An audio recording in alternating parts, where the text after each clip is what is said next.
G'day, here's a few bits of Boulder Opal from central Queensland. It's not high quality material, but at the same time it's not very expensive.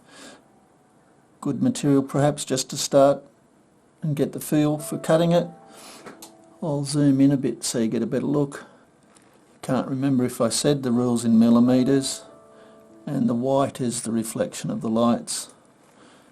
Basically potch and colour really,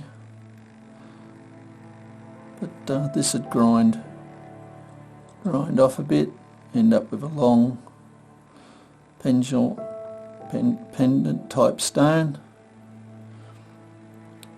This will cut off. This piece is a bit more of a picture stone. Blues running through the middle there, right down to the caramel potch. A couple of little bits. See here, this part here will grind off, so you end up with a reasonable sized little stone. This piece is what you see is what you're going to get, I think.